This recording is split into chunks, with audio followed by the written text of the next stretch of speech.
Picture this. The heavy bronze bolts of the Karnak Temple slam shut, sealing you inside. The air isn't filled with holiness. It's filled with the cold sweat of a 14-year-old girl realizing she isn't a guest. She's an offering. You are that girl. A moment ago, your father was holding your hand. Now, he's outside counting the political favors he just earned by selling you to the priesthood. You're alone in the sanctum with a man old enough to be your grandfather, a high priest who claims to possess the physical needs of a god.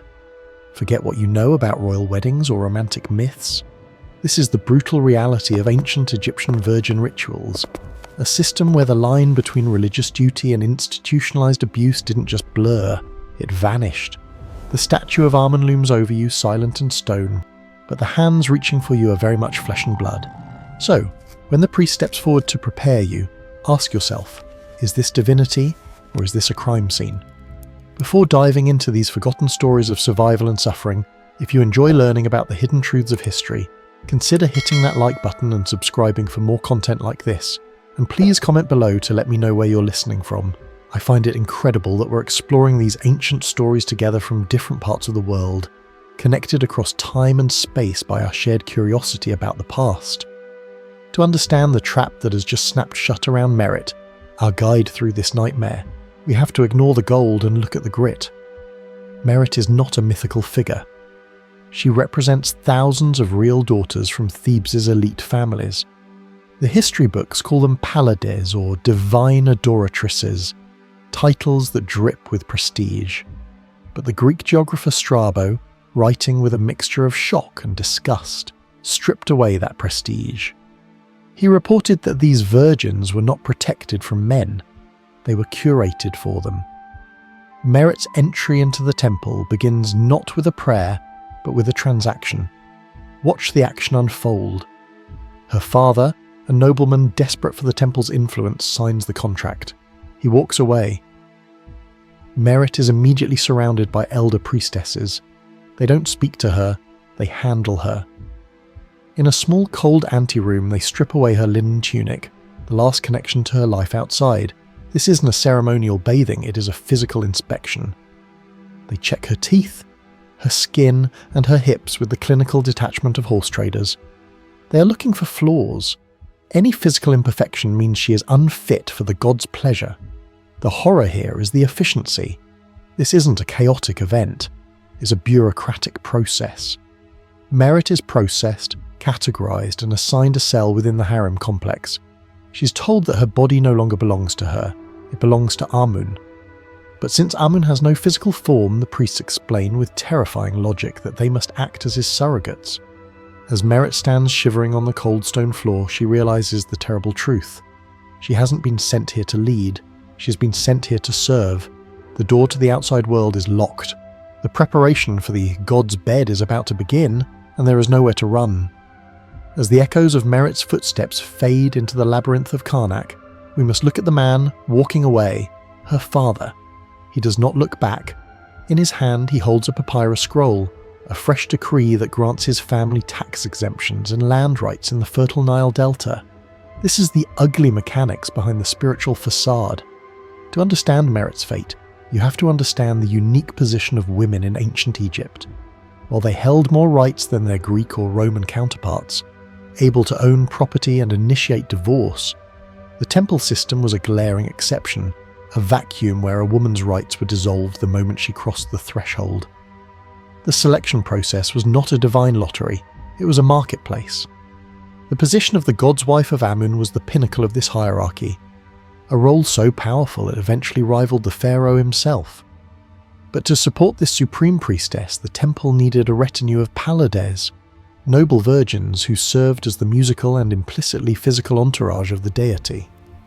For a rising noble family, placing a daughter in this harem was the ultimate political maneuver. It was an investment. Merit wasn't chosen because the gods whispered her name.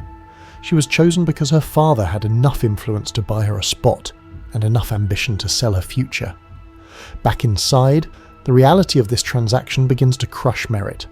She is taken to the House of the Adoratresses, a secluded wing of the temple complex forbidden to ordinary men.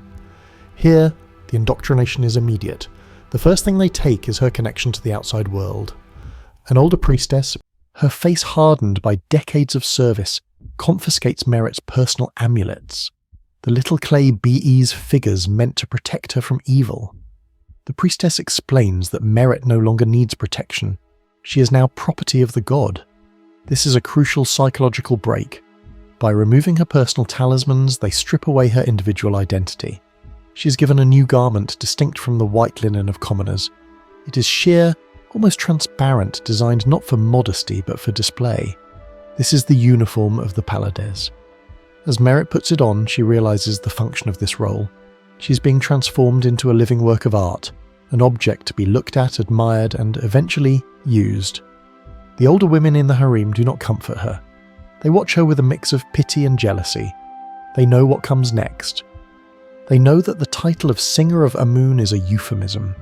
Merit is handed a sistrum, a sacred rattle, and told to practice the rhythm of the rituals. But the rhythm she must learn is not just musical. It is the rhythm of submission.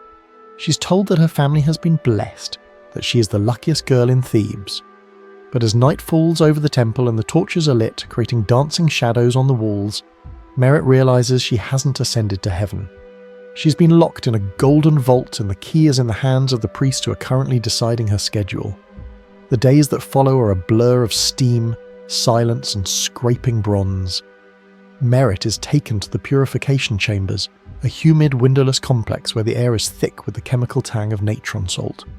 This is the next stage of her erasure. In the eyes of the priesthood, everything that makes her human, her scent, her hair, her natural oils, is a pollutant that must be scrubbed away. The temple barbers arrive. They don't ask for permission. With razors made of sharp flint and bronze, they shave her entire body.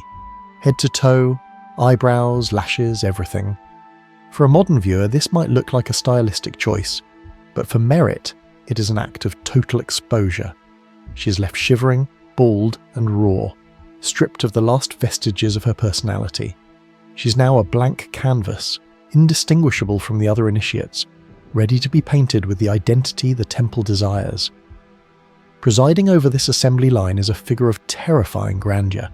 The god's wife of Amun, she enters the chamber not to comfort the crying girls, but to inspect the merchandise. This woman, often a daughter of the pharaoh himself, holds the title of divine adoratress, a position of immense power that theoretically rivals the king. But look closely at her eyes. She too is a prisoner of this system, just a higher-ranking one. She walks down the line of trembling girls, tapping a rod against their legs, checking for muscle tone and posture. She tells them that their bodies are no longer their own. They're instruments to be played for the delight of the creator. But the preparation goes deeper than skin. The most harrowing part is the medical inspection. You have to remember, Egyptian priests were also the doctors of the era. They didn't separate theology from gynecology. Merit is forced onto a stone table for what is euphemistically called a purification of the womb. Based on medical texts like the Khun Gynecological Papyrus, we know these procedures were invasive. They used fumigations, burning incense and forcing the smoke into the bodies of these virgins to cleanse them of evil spirits. Imagine the terror of a 14-year-old girl held down by older priestesses, while a male priest, a stranger, administers these uncomfortable, burning treatments. There is no privacy here. It is a clinical violation sanctified by prayer. They claim they are preparing her to receive the divine seed, ensuring she is a vessel worthy of a god. But as the smoke fills the room and Merit chokes back her sobs, the reality is clear. They are breaking her boundaries, systematically destroying her sense of bodily autonomy, so that when the final door opens, she will have no will left to say no. Night falls over Thebes, and the temple transforms. The tourists and commoners are long gone. The massive cedar doors are barred, and the air grows heavy with the scent of roasted duck and sweet wine. Offerings for the god, but consumed by the priests, Merit is summoned. She is bathed one final time, anointed with myrrh oil until her skin glistens in the torchlight. She's told that tonight the god Amun will descend to visit her. This is the core of the deception, one of the darkest ancient Egyptian temple secrets. She's led not to a bedroom, but to the Holy of Holies, the innermost sanctuary. It is a small, suffocating space dominated by the gold-plated statue of Amun. in the flickering light. The statue seems to move, but it is not the statue that Merit needs to fear. Stepping out from the shadows is the high priest. He's no longer wearing his administrative robes. He's wearing the mask of the god, a heavy, golden visage of a ram or a falcon that completely obscures his humanity. He wears the leopard skin draped over his shoulder, the symbol of supreme priestly authority. The theology he recites to the trembling girl is a masterclass in manipulation. He explains the concept of hieros gamos, or sacred marriage. He tells Merit that the god is pure spirit and needs a physical vessel to interact with the mortal world. He claims that for tonight, he is not a man. He is the living image of Amun. When he touches her, it is not his hand, but the hand of the Creator. When he breathes on her, it is the breath of life.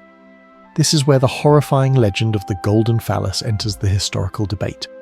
Some controversial interpretations of the festivals of Min and Amun, gods associated with extreme virility, suggest that ritual objects were used to simulate the god's anatomy. Whether it was a ceremonial gold attachment, or simply the priest himself claiming divine right, the outcome for Merit was the same. She was not making love to a deity. She was being systematically raped by a man who had convinced her, and the entire society, that his lust was a cosmic necessity. Imagine the confusion in her mind. She's been raised to fear and adore Amun. To reject the priest is to reject the god. To scream would be to curse the harvest, to doom the Nile, to bring chaos upon Egypt. The silence in that room is weightier than the stone blocks above. The priest relies on this theological blackmail. He knows she won't fight back because she isn't just fighting a man, she's fighting her entire belief system. As he steps closer, the smell of incense cannot mask the smell of an old man, but Merit closes her eyes and tries to see the god. This is the ultimate betrayal, using a child's faith to shackle her to a bed of stone. If you think Merit's nightmare ended in that secret room with the high priest, you are mistaken. That was just the initiation. To understand the full scale of this exploitation, we have to fast forward a few centuries to the arrival of a man who saw this system with fresh, foreign eyes, the Greek geographer Strabo. When he visited Thebes, he didn't see a holy order of nuns, he saw something that shocked his Roman sensibilities. In his writings, specifically Book 17 of his Geographica, he describes the Pallades not as chaste guardians of the flame, but as active participants in what historians now call sacred prostitution history.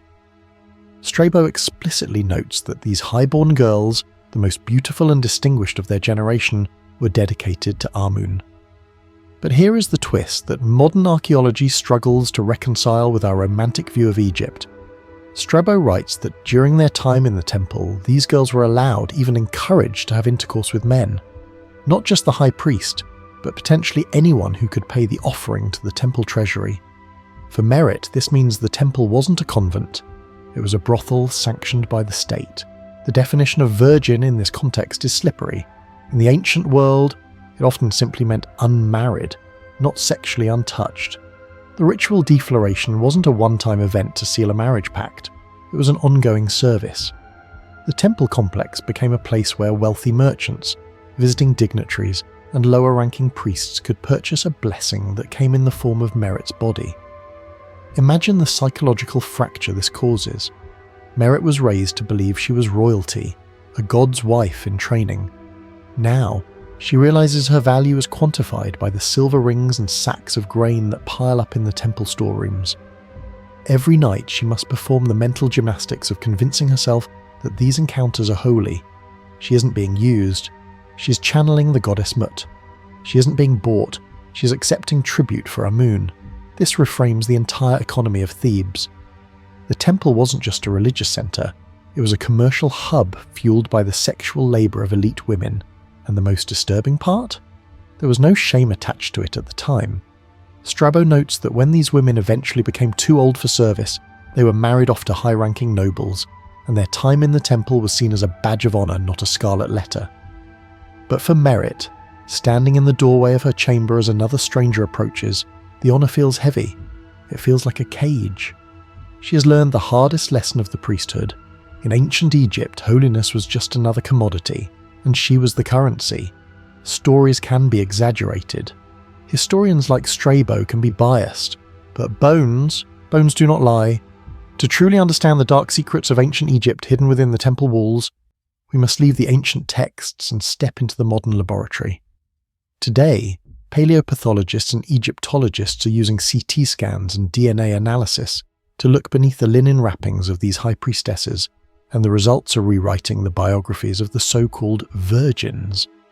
Consider the famous case of Matkare Mutumhat. She was a god's wife of Amun during the 21st dynasty, a figure of supreme holiness who took a vow of absolute chastity. When her mummy was discovered in the Deir el-Bahari cache, archaeologists found something that sent a shockwave through the scientific community. Buried alongside this celibate woman was a small mummified bundle. For decades, the prevailing theory was scandalous. Matkar had died in childbirth, taking her illegitimate infant, the evidence of her broken vow, to the grave with her. It seemed to be the smoking gun that proved the sexual corruption of the priesthood. However, in the 1960s, X-rays revealed a bizarre twist. The baby was not a human child, but a pet monkey. Matkar was cleared of her post-mortem scandal. But while this specific story had an innocent explanation, the broader forensic data paints a different picture. When researchers examine the pelvic bones of other women buried in high priestess complexes, they often find Harris lines, indicators of arrested growth caused by severe stress or malnutrition, and more tellingly, scarring on the pubic symphysis known as dorsal pitting. In forensic anthropology, this can sometimes be an indicator of childbirth. This forces us back to Merritt's reality. If these women were sexually active with priests and donors, pregnancy was an inevitable risk. How did the temple handle this biological inconvenience? The answer lies in another horrified discovery: the ancient Egyptian approach to contraception. We know from the Kahun gynecological papyrus and the Ebers papyrus that the Egyptians had detailed recipes for birth control. Why would a society obsessed with fertility need birth control? And more specifically, why would temple virgins need it? Imagine Merritt's terror not just of the act, but of the consequence. To prevent pregnancy, she would have been forced to use the medically prescribed methods of the time. These weren't gentle herbs. The texts describe pessaries made of acacia gum, sour milk, and, most famously, crocodile dung mixed with honey. The chemical logic was sound. Crocodile dung is alkaline and acts as a spermicide. But the reality of inserting animal feces into one's body speaks to the desperation and the sheer lack of bodily autonomy these women faced. It was a brutal cycle: sexual service to the god, followed by a repulsive medical regimen to ensure no divine children were created to complicate the line of succession. And what if the crocodile dung failed? The archaeological record is silent on the fate of the infants born to the harem, but the high infant mortality rate of the era might have been a convenient cover for infanticide, or the quiet removal of unwanted babies to orphanages or lower-class families. For Merritt, the fear wasn't just losing her virtue, it was the physical trauma of ancient gynecology designed to keep her empty for the next visitor. The mummies show us that while their titles were divine, their biological reality was one of constant invasive management. Time is the one enemy the priest cannot defeat. In the harem of Amun, youth is the primary currency, and inflation is brutal. Let's fast forward 10 years. Merritt is now 24. In ancient Egypt, she's no longer a child, she's a woman past her prime for the specific role of a Pallade. The fresh, terrifying innocence that the temple valued is gone, replaced by the hardened gaze of a survivor. So, what happens to a god's wife when the god, or rather the priesthood, is done with her? You might expect a tragic ending, cast out, shamed, or destitute. But the reality is far more twisted and reveals the deep-seated priesthood corruption of the era. According to Strabo, these women were not discarded like trash. They were recycled like precious metals. Upon retiring from the temple service, Merritt is given in marriage to a high-ranking noble or a wealthy official. This baffles the modern mind. Why would a powerful man want a wife who has spent a decade sleeping with priests and strangers? The answer lies in the religious branding. In the eyes of Theban society, Merritt hasn't been used, she has been sanctified. Marrying her is a status symbol. It proves that the husband is pious enough to take in a woman who has been intimate with the divine. It is the ultimate trophy wife scenario. Her trauma is his prestige. But before she can leave, there is one final bizarre ritual. Strabo describes a ceremony of mourning that takes place when a Pallade leaves the temple. Her family and the priests weep for her as if she has died. And in a way, she has. The girl who entered the temple at 14 is dead. The merit who leaves is a construct, a woman who has learned to dissociate her heart from her body to survive. Before she walks out those heavy cedar doors for the last time, however, the cycle must be closed. This is the darkest psychological turn. To earn her exit, the older merit must often participate in the induction of the new recruits. Imagine her standing there, watching a terrified 14-year-old girl being stripped and shaved just as she was. Does she warn her? Does she help her escape? No. She hands the razor to the priest. She adjusts the girl's sheer robe. She has become part of the machinery that broke her. This is the Stockholm syndrome of the ancient world. To acknowledge the horror of what is happening to the new girl would be to acknowledge the horror of what happened to herself. So she calls it duty. She calls it honor. She marries the nobleman. She bears his children. She sits at banquets with a serene smile, the perfect Egyptian wife. But beneath the kohl eyeliner and the expensive wig, she carries the secrets of the sanctuary. She knows that the voice of Amun is just a man in a mask. She knows the taste of the sacred wine used to dull the pain. She's escaped the cage, yes, but she carries the bars within her. History teaches us that no secret can remain hidden forever, and no system built on exploitation can last indefinitely. The golden cage of the god's wife of Amun eventually rusted, not from within, but from without. The end of this horrifying tradition didn't come with a bang, but with a fleet of ships sailing up the Nile from the delta. The year is 656 BC. Thebes, once the beating heart of the empire, has grown old and isolated. The priesthood has become too powerful, too corrupt, and too independent. In the north, a new pharaoh, Psamtik I, decides that he will no longer tolerate this rival state within a state. But he doesn't send an army to burn the temple, he sends a daughter. This is one of the most brilliant and ruthless political maneuvers in ancient history. Psamtik sends his daughter, Nitocris, to Thebes with a massive flotilla laden with gold, bread and beer. It looks like a tribute. It is actually a hostile takeover.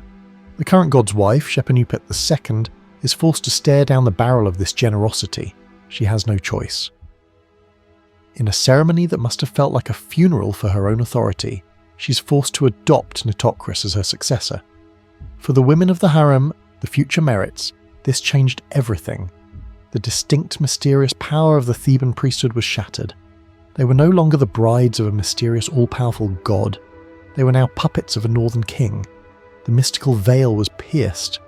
The sacred marriage became a blatantly administrative role. The fear that kept the local population compliant began to fade. But the true death blow came later, with an invasion that had no respect for Egyptian nuance: the Persians. When Cambyses II conquered Egypt in 525 BC, he didn't play by the rules. The Greeks and Romans were fascinated by the virgins of Amun. The Persians were indifferent to them. Legends say Cambyses struck the sacred Apis bull and mocked the animal-headed gods. Under Persian rule, the temple revenues were slashed. The harem, once a place of terrifying luxury, became a burden. Without the endless flow of gold to maintain the illusion, the preparations, the sheer linens, and the elaborate rituals of the Pallades withered away. The priest could no longer afford to buy the daughters of the elite. The god's wife title eventually vanished into the sands. The darker secrets of the inner sanctum, the surgeries, the indoctrination, the nightly visits, were buried, not out of shame, but out of irrelevance. The institution died as it lived, as a transaction that simply ceased to be profitable. If you travel to Luxor today, to the west bank of the Nile, most tourists flock to the Valley of the Kings or the massive temple of Ramesses III at Medinet Habu. They rush past a series of small, unassuming chapels near the entrance gate. These are the tombs of the gods' wives of Amun. They are dusty, dark, and often locked. This is the final insult to the women who were once the most powerful figures in Thebes. The contrast is heartbreaking. In life, they lived in the golden cage, surrounded by the deafening chant of rituals. In death, they're surrounded by silence. Modern excavations in these chapels have revealed the final horrifying truth about their existence. They were never truly safe, not even in the afterlife. The recent discoveries mentioned in our title refer not just to papyri but to the state of their remains. When archaeologists opened these crypts, they found chaos. The mummies of the divine adoratresses had been torn apart by ancient looters. Think about the irony. Merit, our guide, would have been buried here or in a similar tomb nearby.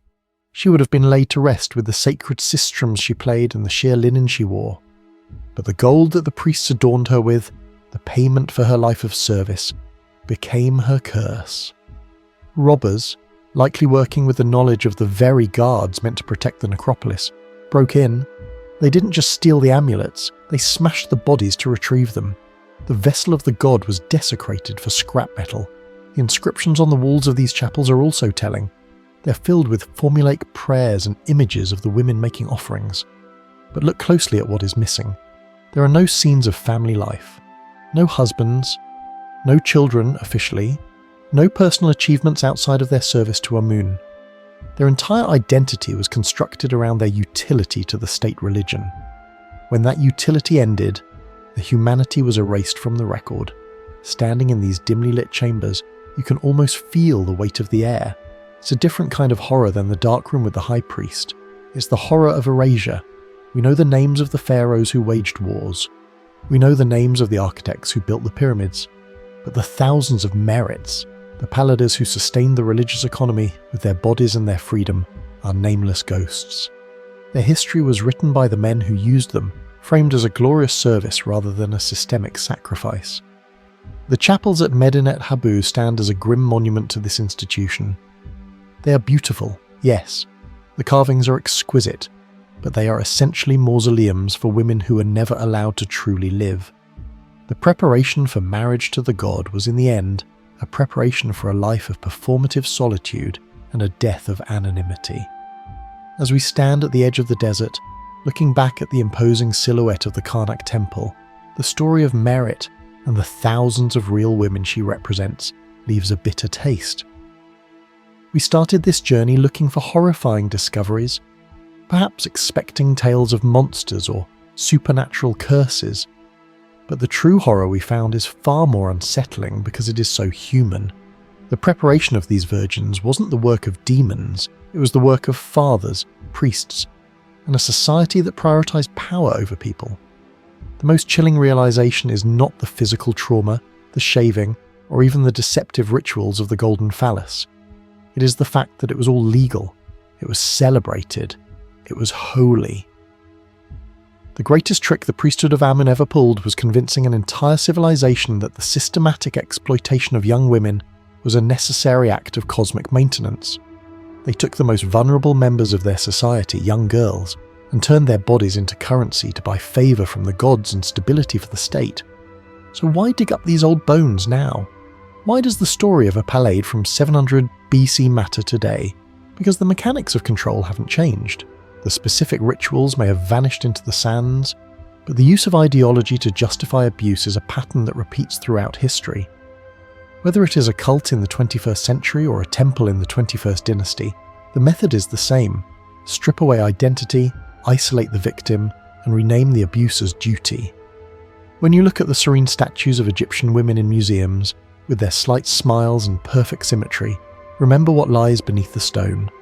Remember the smell of natron, the cold inspection tables, and the heavy doors locking out the world.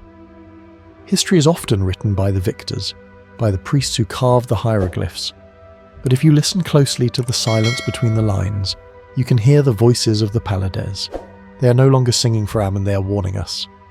If this deep dive into the hidden shadows of ancient Egypt opened your eyes to a side of history that textbooks often ignore, please verify your subscription to the channel right now.